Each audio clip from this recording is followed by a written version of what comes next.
Yo, movie mystics, what's up? Happy Easter Sunday. I hope you are chilling out. Maybe you are done dinner. You had some ham, huh? And you are down to kick it with me for a little bit. There's this movie coming out that I'm really excited about it. I want to give you the right context for it and what it means to me. So the movie I'm going to be reviewing in this stream, be putting on this letterbox account of mine, movie mystic, right?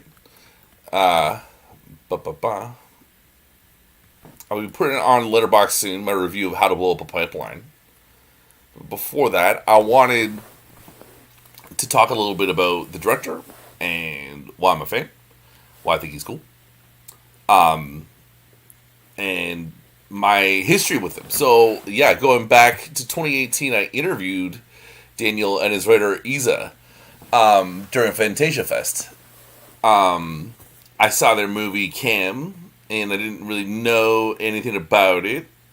In fact, if anything, I think I was not. I didn't really. I think I thought it was going to be maybe not suck. Suck is too hard of a word, but like I didn't think it was going to be like for me or like the best. A movie Cam, which we talked about here, so check this out. Some of you like this one. It's got like 200 views. It's just audio though. Sorry. we did a little phone call. I was asked to interview them, and I didn't follow up. But then I saw the movie, went crazy, absolutely loved it, and I said I gotta interview them. So I had just gotten back from. I was negotiating this on the bus ride home from Montreal to Ottawa, and the deal was I had to do it as soon as I got to Ottawa. So basically, I got off the Greyhound, got in a cab, booked it to Carleton to record the interview with CKCU FM for my show Movie Mondays back in 2018. That was the swag back then. Before Mystic and Severe. Just a few months before Mystic and Severe, but it was still before Mystic and Severe. That radio show, which morphed into this YouTube channel, blah, blah, blah, blah, blah. I'm not going to give you a history lesson on all that. But, like, yeah, and then I talked to them, and I was just so happy, and I was so jazzed, and I said, all these nice things, and I thought their movie was, like, the coolest thing since Sliced Bread, basically. That's basically what I said. So, yeah, I saw it July 18th. It was the first screening I remember. And then, I really wanted to use it as an example from my Fantasia Fest coverage as like, genre filmmaking done right. My kind of vibe. What I want to see in movies. And I was very passionate in this interview, which you can hear on this channel. You don't have to sub, just whatever. Check it out. Please sub to this channel. Smash that like button, share, blah, blah, blah, blah, blah. Follow me on Twitter and Instagram, movie_mystic.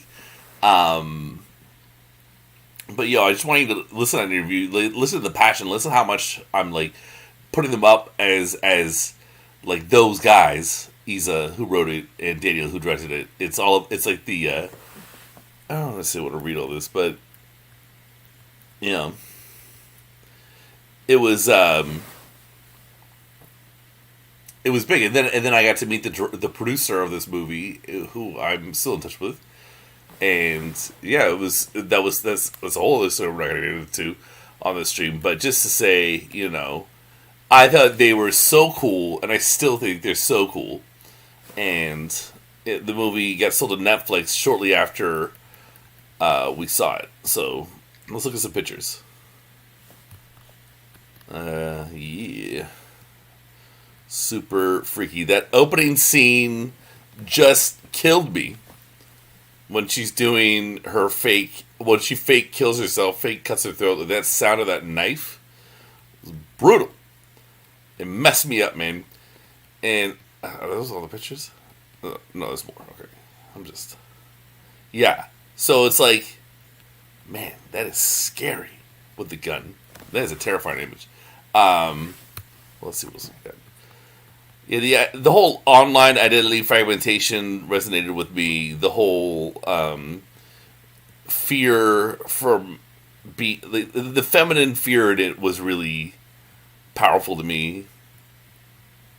I because I can't relate. 6'2" white dude over here.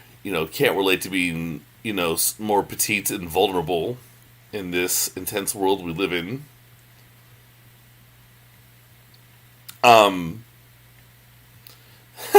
I had crazy questions for them. I was fawning, and then I wanted them to explain civilization. There's Isa right there, and then Madeline Brewer. So Madeline's sort of playing like her alter ego because Isa was a cam girl, and there's Daniel. And yeah, they talked about how when he was studying at Harvard, he would shoot her bonus or her porn or whatever. He would shoot porn for her.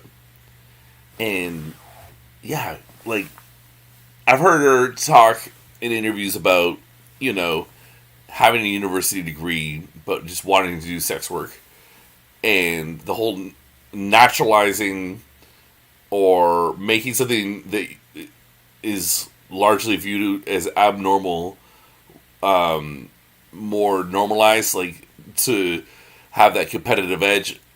It was certainly the normalization of something that might unfairly be viewed as abnormal is sort of big in this movie, and also How to Blow Up a Pipeline. I think it makes you question some things, and it's one of those things even if you are not unmoved or in the sense that you don't change your position on something, you don't have to agree with what they're quote unquote saying or quote unquote promoting to view it as a great emotional story journey, right?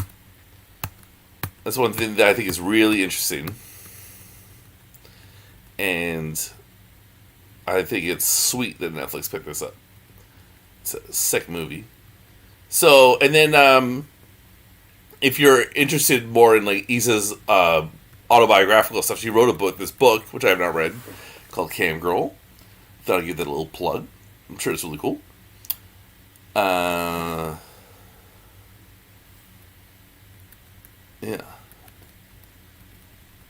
There we go. And then fast forward to last summer, and I'm kind of wondering what's going on with Daniel and Isa still. Well, it's sort of a thought in the back of my mind. Just kind of wondering what the next project is going to be. It's because, this is 2018 we're talking about with Kim, all this stuff. And then fast forward, and I read this write-up on their new movie's going to go to TIFF, and it's oh my god, it's sweet. And it's not a horror movie. I thought it would be another horror movie, but it's not. It's a political thriller. And, yeah, I don't want to read this right up, but this is because I want to focus on my own original thoughts for my review that I'm about to post on Letterboxd. But, yeah, that was sort of the next plot point in my following and admiration of Daniel Goldhaber. Alright, now I'm going to... I don't think you can see Word,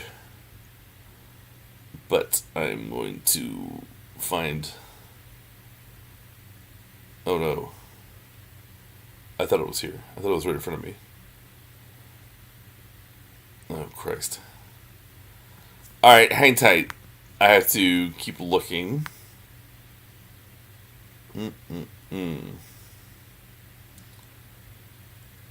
This is not good.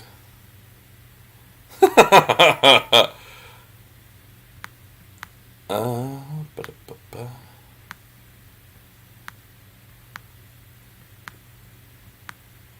So I'm trying to find this damn review.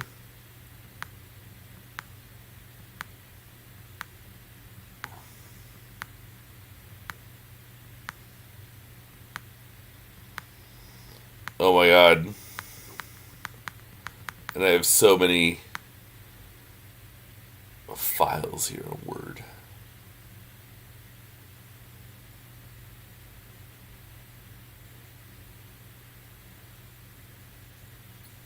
Huh, I see. So it should be in this file. Let me see again. I'm just panning down through it.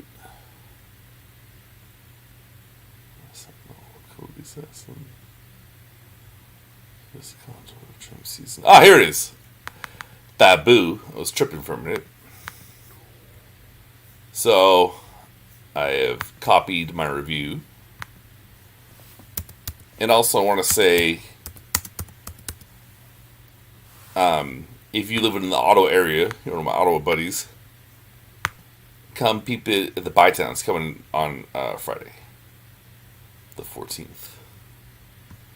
And if you don't live in Ottawa, it might already be playing in your city, if you're in the States. Or it's probably coming this Friday for you too. Okay, so here we go. Oop. Alright. So, here's my review of How to Blow Up a Pipeline. During the 2018 edition of Fantasia Fest, the movie Cam, directed by Daniel Goldhaber, truly blew my mind, and his latest movie, How to Blow Up a Pipeline, is a great follow-up. Cam went to Netflix and is a very hardcore movie that can be categorized as niche, while this one is still grungy, but is a political thriller, making it more accessible to a public that can see this on the big screen. There's a lot of tension with this ticking time bomb movie, and the cast is wonderful. I particularly enjoyed how strident they mostly all were, and show themselves as a Dirty Dozen group with nothing to lose. The ambiguity about the attack is nice. It does not simply endorse nor condemn what is being done, but deals dialectically with the ethics of blowing up a pipeline. This has an effect where the viewer engages with the material, and even if they do not budge in their position, they have still worked with the material emotionally. I also like the look of the movie. The images all look dated in an interesting aesthetic way, and the score by Gavin Brivik is also worthwhile to give a shout out to. Isa Mizet, who wrote Cam, is producer on this one. Okay. Basically just... if you listen to the whole live stream, there was kind of nothing new in that review. But hey, that's what you get with me. You get the realness. So, 5 out of 5. I still like Cam more. But, hey, that's me. I'm nuts. I particularly like that poster. It's fun. And this is based on a book too, and I don't really know what about the true story or the book. I don't really know. I've just seen the movie. And as far as Good Luck, who I interviewed, and I actually want to talk about this. Maybe I've talked about this before, but I forget on a stream. I interviewed him once, and I really, talk too much and embarrass myself, but I really was just nervous to meet Forrest. So, no disrespect, Forrest. I think you're awesome. Okay. Yeah. There they are. Wow. This is the book. Alright, we did it all. We saw the pictures. Yeah, so that's about it. I don't really have much more to say than that. I think it's a sick movie. I do think that the look of it is, like I mentioned in the review, it's probably the only original thought that came from the review outside of this stream. I like the look of it, man. It looks like a 2000s, 90s movie or something. I don't know. This looks a little different. Ooh. Other movies worthwhile talking about down there. But I also like seeing Sasha Lane in the movie. Thought it was good for her. What was the movie I saw her in? Yeah, American Honey. So, I mentioned Forrest Good Luck, and then who, has been in movies like Blood Quantum, Indian Horse, The Revenant, and then Sasha Lane mentioned American Honey. And God, that's a lot of ads here. This was notable. What was she in?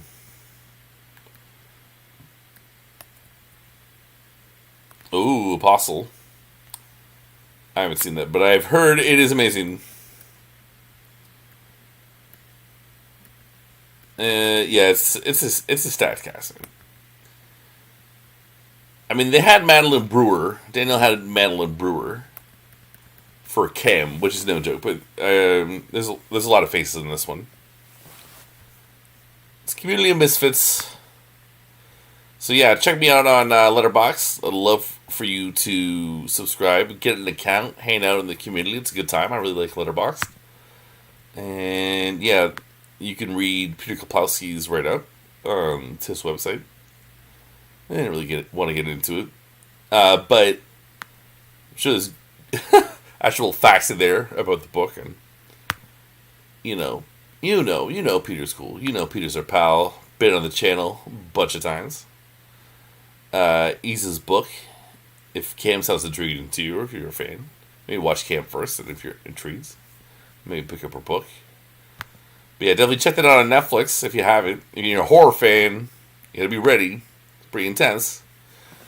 I watched it with Adam Lopez, who is the founder of the Toronto After Dark Film Festival, and he commented on how I was terrified the entire time during this movie, and yeah, he shared with me that perhaps I didn't understand the female experience quite like he did, which is why he was less freaked out by it.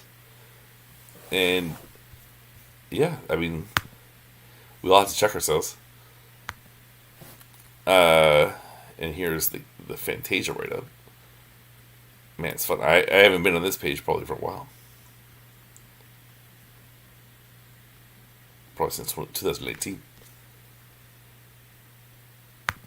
And yeah, make sure you listen to this interview. If you enjoyed the stream, love for you. I tried to interview Daniel for this movie, but during TIFF, oh yeah, and in the run up for this release now, so TIFF was in September, and I tried to interview him, I don't know, a week or two ago through the proper channels. But yeah, I wanted to see this movie at TIFF, How to Blow Up a Pipeline, but I saw The Fablemans instead, and Steven Spielberg was in the house. So come on, those are tough choices right there.